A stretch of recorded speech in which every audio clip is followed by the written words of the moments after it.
अवधूत चिंतन श्री गुरुदेव दत्त. तर बघा, आता आपल्याला जी 29 तारखेला जो हा महिना आहे तो हा खूपच पवित्र असा महिना आहे. कारण बघा, ह्याच महिन्यात आषाढी वारी पण चालू झाल्या आहेत आणि त्याचबरोबर आपला जो 29 तारखेला गुरुपौर्णिमा हा दिवस येणार आहे. तर हा दिवस साधासुद्धा नसून आपल्याला गुरुपद घेण्याचा हा दिवस आहे. तर आपल्या गुरूंसाठी आपण काहीतरी समर्पण करावे, यासाठी हा दिवस, हे दिवस जे आहेत ते आपण आता म्हणजे त्याच्यासाठी आपण काही काही सेवा करतो. तर काही जणांनी स्वामींचे चरित्र सारामृत म्हणजे वाचायला घेतलं असेल. 21 दिवसाचं, 11 दिवसाचं किंवा 5 दिवसाचं, असं बऱ्याच जणांनी सेवा चालू केल्या असतील. तर बघा, आपल्याला आता जर म्हणजे ज्यांना काही सेवा करायला जमत नाही किंवा ऑफिसला असतील, तर त्यांनी काय करायचं आहे, तर बघा, साधीसुधी सेवा पण केली तरी चालते. पण मी तुम्हाला असा एक उपाय सांगणार आहे की तुम्हाला हा 3च दिवस फक्त करायचा आहे. तर 3 दिवस केल्याने तुम्हाला तुमच्या ज्या इच्छा, आकांक्षा किंवा सुख समृद्धी जी आहे, किंवा कोणाला काही मानसिक अडचण, त्रास वगैरे असतो, तर त्याच्यापासून मुक्तता होण्यासाठी मी तुम्हाला हा 3 दिवसाचा उपाय सांगणार आहे. तर तो तुम्ही निश्चिंत करा, म्हणजे जेणेकरून तुम्हाला खूपच त्याचा फायदा होईल. तर बघा, आपण ही 3 दिवसाची जी सेवा आहे ती आपल्याला गुरुवारपासून करायची आहे. तर गुरुवार, शुक्रवार आणि शनिवार हे 3 दिवस आहेत. म्हणजे 3 दिवस आपण करायची आहे ही सेवा. तर हे तुम्हाला म्हणजे दत्तात्रयांच्या मंदिरातच, म्हणजे दत्त मंदिरात जाऊन हा जो उपाय आहे तो करायचा आहे. तर बघा, हा तुम्हाला उपाय हा इतका प्रभावी आहे की खूपच प्रभावी आहे. मी केला आहे, मलाही अनुभव आलेला आहे आणि अशाच बऱ्याच लोकांनाही अनुभव आलेला आहे. तर हा साधासुद्धा उपाय नसून ही अति उच्च कोटीची सेवा जी आहे ती म्हटलं तरी चालेल. त्याने तुम्हालाही त्याच्यामध्ये फरक जाणवून येईल. तुम्ही जर 3 दिवस ही सेवा केल्यानंतर, तर बघा, काही जणांचे काम वगैरे अडलेले असते, काही जणांना म्हणजे कसं असतं, स्वप्न आमचं घराचं, म्हणजे तुम्ही असं म्हणू नका की आमचं हे 3 दिवसातच प्रश्न सुटतील, पण त्याचे नक्कीच मार्गी लागतील असं मी म्हणेल.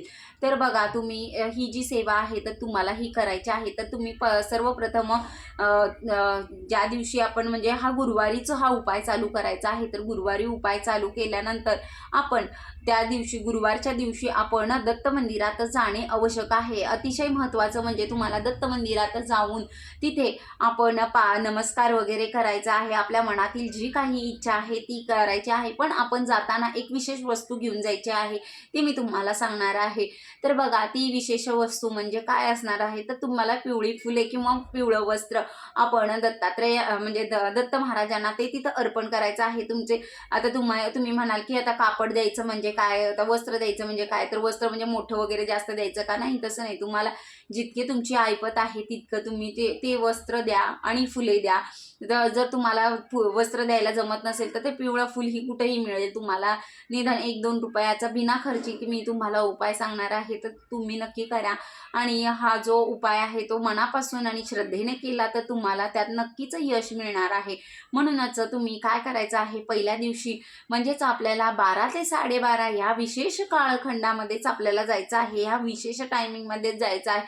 का, तर कारण या टायमिंगला 12 ते 12:30 या दरम्यान जी आपली वेळ जी असते, तर ही जी वेळ आहे ती वेळ दत्त महाराजांच्या दीक्षेची वेळ आहे. म्हणजे ते भिक्षा मागायला सर्वांकडे जात असतात. अशाच टायमिंगमध्ये आपण जर दत्त मंदिरात जाऊन त्यांची जर सेवा आपण केली तर आपली ती सेवा पावन होणार आहे. म्हणूनच आपल्याला ही विशेष सेवा करायची आहे. तर आपल्याला पहिल्या दिवशी आपण म्हणजे मनातली जी काही इच्छा आहे किंवा तुमच्या अडचणी काय आहेत ते मार्गी लागाव्या, यासाठी आपण पिवळे फुले घेऊन जायचं आहेत आणि ती चरणावर अर्पण करायची आहेत त्यांच्या. जर ते मंदिर वगैरे बंद असेल तर तुम्ही ते मंदिराच्या तिथे आपण ठेवून आले तरी चालेल, पण हे नक्कीच जायचं आहे. तर फुले घेऊन जायचं आहे विशेष न विसरता. आणि दुसऱ्या दिवशी आपल्याला काय करायचं आहे, तर दुसऱ्या दिवशी आपल्याला दत्त महाराजांसाठी आपल्याला चण्याची डाळ ही विशेष करून घेऊन जायची आहे. चण्याची डाळ आणि गूळ.